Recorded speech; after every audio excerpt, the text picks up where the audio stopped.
with your valuable words.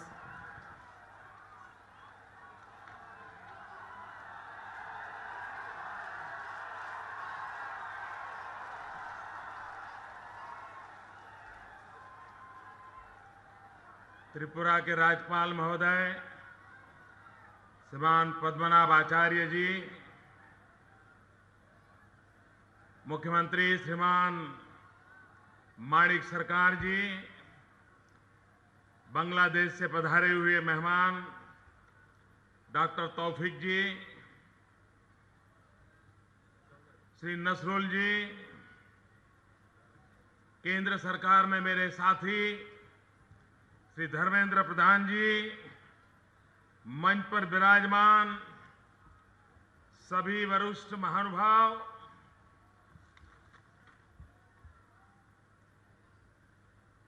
Tripura आदरणीय माओ बोनेरा, नमस्कार।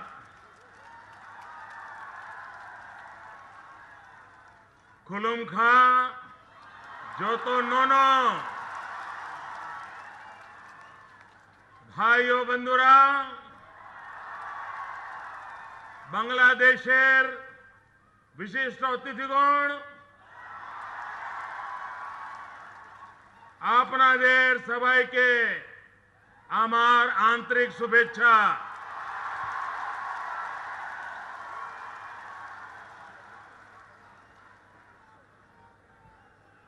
मैं पिछले 3 दिन से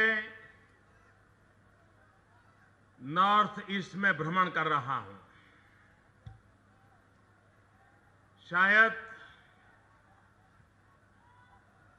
देश के किसी प्रधानमंत्री को एक साथ इतना लंबा समय नॉर्थ ईस्ट के लोगों के बीच बिताने का सौभाग्य नहीं मिला होगा, जो सौभाग्य मुझे मिला। मेरी यात्रा के आखिरी कार्यक्रम है और मैं नॉर्थ ईस्ट के नागरिकों ने मुझे जो प्यार दिया, सम्मान दिया, सत्कार दिया, उसके लिए इन सभी राज्यों के नागरिकों का हृदय से अभिनंदन करता हूं, आभार व्यक्त करता हूं।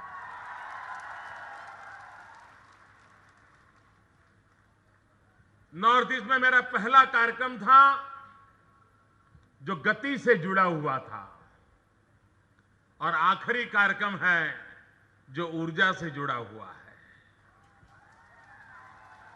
और विकास करना है तो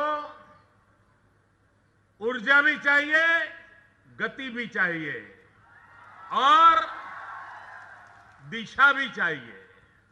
और इसलिए हमने नॉर्थ ईस्ट की दिशा को पकड़ा है। लुक ईस्ट पॉलिसी की चर्चा अब वक्त आया है लुक ईस्ट पॉलिसी से आगे एक्ट ईस्ट पॉलिसी का, और उसी के तहत इस पूरे नॉर्थ ईस्ट क्षेत्र के विकास के लिए तेज गति से हम आगे बढ़ना चाहते हैं। आज त्रिपुरा में भारत सरकार, राज्य सरकार, इन सबके सहयोग से पूरे नॉर्थ ईस्ट का सबसे ज्यादा कैपिटल इन्वेस्टमेंट वाला ये project 10,000 crore rupees, 726 megawatt power, और ये भी इतने छोटे से राज्य में और पूरे नॉर्थ ईस्ट में इतना बड़ा कार्यक्रम, इतना बड़ा पूंजी निवेश, इतना बड़ा बिजली का उत्पादन, लेकिन ये विश्व के नक्शे पर भी जगह बनाने वाला है। क्योंकि पूरा विश्व क्लाइमेट चेंज की परिस्थिति का मुकाबला करने के लिए जिन दिशा में काम कर रहा है, क्योटो प्रोटोकॉल की जो चर्चा हो रही है, उन सारे नॉर्म्स का पालन त्रिपुरा के इस प्रोजेक्ट में हो रहा है और उस प्रकार से विश्व में ग्रीन एनर्जी मूवमेंट के क्षेत्र में त्रिपुरा आज अपना नाम दर्ज करा रहा है। अभी अभी सार्क समिट हुई थी। बांग्लादेश की प्रधानमंत्री बेगम हसीना जी भी वहां मौजूद थी और सार्क समिट में एक महत्वपूर्ण निर्णय किया गया है कि सार्क के देश एनर्जी के क्षेत्र में साथ मिलकर के एक दूसरे को उपयोगी होकर के एनर्जी को एक कॉमन कमोडिटी के रूप में कैसे उपयोग करे, इसमें सहमति हुई है। और जब सार्क देशों की सहमति हुई है तो मैं आज बांग्लादेश से अनुरोध करता हूं, मैं उनको ऑफर करता हूं कि अगर बांग्लादेश भारत से बिजली खरीदना चाहता है तो भारत बांग्लादेश को बिजली देने के लिए तैयार है। हम उस स्थिति में पहुंचे हैं और मैं उस जगह से घोषणा कर रहा हूं, ये वही जगह है, ये यही इलाका है। यहां के लोगों ने 1971 में बांग्लादेश का जब मुक्ति आंदोलन चलता था तब उनके दुख के साथ दुखी, उनके साथ सुखी, ये भूमिका इस क्षेत्र के लोगों ने निभाई थी। और हमारे बांग्लादेश के मंत्री श्री मुझे कह रहे थे कि मैं 41 साल के बाद यहां आ रहा हूं। 71 में जब बांग्लादेश का मुक्ति आंदोलन चल रहा था तब मैंने यहां आकर आश्रय लिया था। आज मैं दोबारा यहां आया हूं, वो संतोष की अनुभूति कर रहे थे।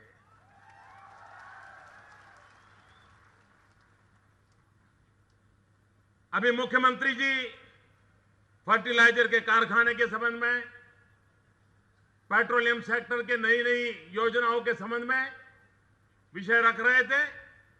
हम भी चाहते हैं कि हम ऊर्जा के क्षेत्र में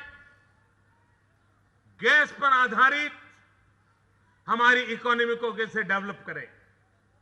और इस बार ओएनजीसी ने गैस उत्पादन के क्षेत्र में अपने बजट को डबल कर दिया है, ताकि उसके कारण खास करके त्रिपुरा जैसे क्षेत्र जहां गैस के भंडार पड़े हैं, उसका सब सर्वाधिक उपयोग करके हम पूरे देश की इकोनॉमी को कैसे बदल सके। ऊर्जा के माध्यम से पूरे नॉर्थ ईस्ट को नौजवानों को रोजगार मिलने की पूरी संभावनाएं उसमें निहित है और उस पर हम बल देना चाहते हैं। उसी प्रकार से कुछ दिन पहले मैं जापान गया था। जापान सरकार के साथ हमने एक एग्रीमेंट किया है। उस एग्रीमेंट का लाभ भी नॉर्थ ईस्ट के लोगों को होने वाला है, त्रिपुरा के नौजवानों को होने वाला है। और हमने जापान के साथ पूरे नॉर्थ ईस्ट में म्यांमार तक एक इकोनॉमिकल कॉरिडोर बनाने का संयुक्त प्रयास करने का निर्णय किया है। और इसके कारण यहां पर तेज गति से आर्थिक विकास हो, जापान हमारे साथ उसमें सहयोग करे, उस पर हम बल दे रहे हैं। मेरे दृष्टि से अब नॉर्थ ईस्ट भारत का दूर सुदूर क्षेत्र का एक उपेक्षित इलाका नहीं रहने वाला है। अब नॉर्थ ईस्ट जिसका भविष्य उज्जवल है, 21वीं सदी एशिया की सदी कही जाती है। अगर 21वीं सदी एशिया की सदी है तो नॉर्थ ईस्ट एशिया का प्रवेश द्वार है और एक प्रकार से समृद्धि का प्रवेश द्वार भी नॉर्थ ईस्ट बनने की पूरी संभावनाएं मैं देख रहा हूं। और इसलिए एक लंबी सोच के साथ यहां इंफ्रास्ट्रक्चर को कैसे बल मिले, रेल कनेक्टिविटी हो, रोड कनेक्टिविटी हो, डिजिटल डिवाइड खत्म हो, सामुद्रिक मार्ग का लाभ मिले, जैसा अभी मुख्यमंत्री जी कह रहे थे बंदरों के विकास के संदर्भ में, इन सारी बातों का एक सूत्री कार्यक्रम लेकर के, और वो एक सूत्री कार्यक्रम है आधुनिक से आधुनिक इंफ्रास्ट्रक्चर बना करके पूरे नॉर्थ ईस्ट के विकास की नई क्षितिजों को खोल देना। मैं आज बांग्लादेश के प्रधानमंत्री बेगम हसीना जी का भी आभार व्यक्त करना चाहता हूं, क्योंकि इस प्रोजेक्ट को बनाने में हमें जो मशीनरी यहां पर लानी थी, अगर बांग्लादेश का हमें जिस तरह से सहयोग मिला वो न मिलता तो ये काम करने में बहुत दिक्कत रहती। लेकिन बांग्लादेश ने जो सहयोग किया इसके लिए मैं उनका आभारी हूं। एक ऐसा प्रोजेक्ट है जिसमें दो देश मिलकर के कितना काम कर सकते हैं, इसका ये उदाहरण है। और आगे चल करके सार्क देशों के लिए ये एक संदेश है कि दो पड़ोसी देश मिलकर के काम करें तो त्रिपुरा में से कितनी बड़ी ऊर्जा पैदा हो सकती है। ये सार्क देशों के लिए एक सकारात्मक संदेश देती है घटना। इतना ही नहीं, राज्यों के बीच में भी अगर कोऑर्डिनेशन हो, सहयोग की भावना हो, एक दूसरे के साथ मिलकर के काम करे तो कितना बड़ा फायदा हो सकता है। ये एक ऐसा प्रोजेक्ट है त्रिपुरा का जिसमें नॉर्थ ईस्ट के सभी राज्यों ने मिलकर के ट्रांसमिशन काम के लिए एक संयुक्त काम जिम्मा लिया है। राज्य मिलकर के किसी काम की जिम्मेवारी उठाए, ये अपने आप में विकास के लिए एक नई आशा पैदा करने वाली घटना है। मैं नॉर्थ ईस्ट के सभी मुख्यमंत्रियों को ये सहयोगपूर्ण निर्णय करने के लिए, उसको आगे बढ़ाने के लिए मैं हृदय से बहुत बहुत अभिनंदन करता हूं।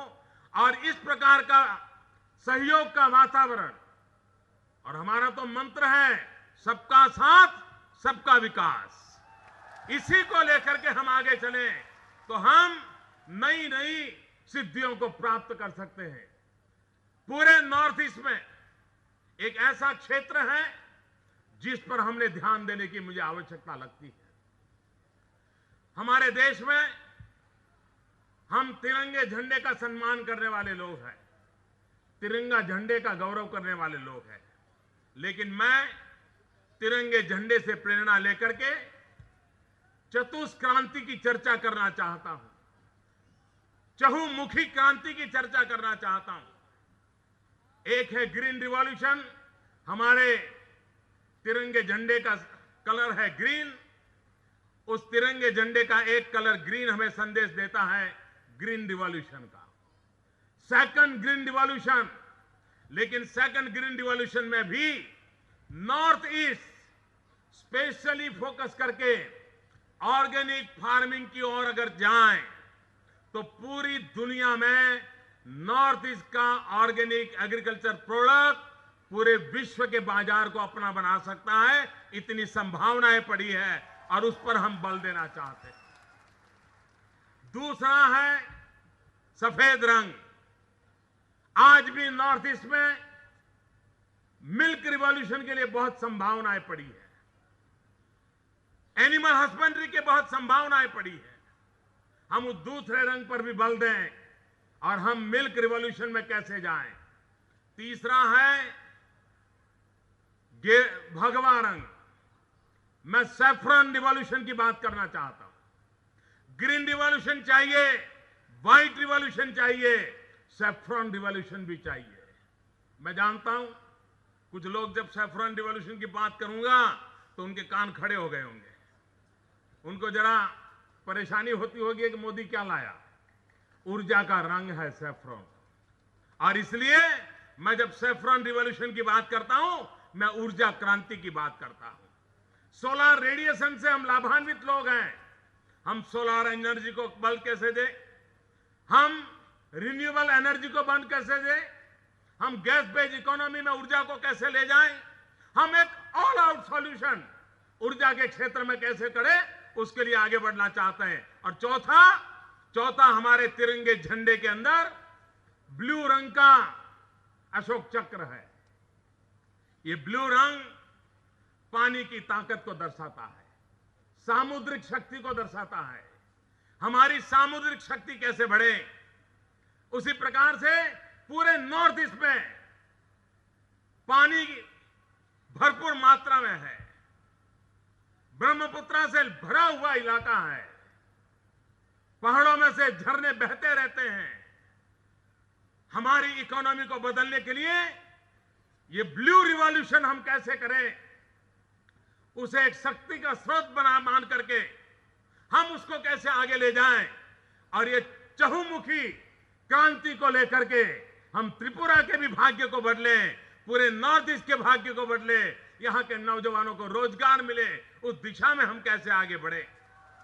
हिंदुस्तान में प्राकृतिक संपदा के लिए, टूरिज्म के विकास के लिए जितनी संभावनाएं नॉर्थ ईस्ट के पास हैं, उतनी शायद हिंदुस्तान के किसी और क्षेत्र के पास नहीं है।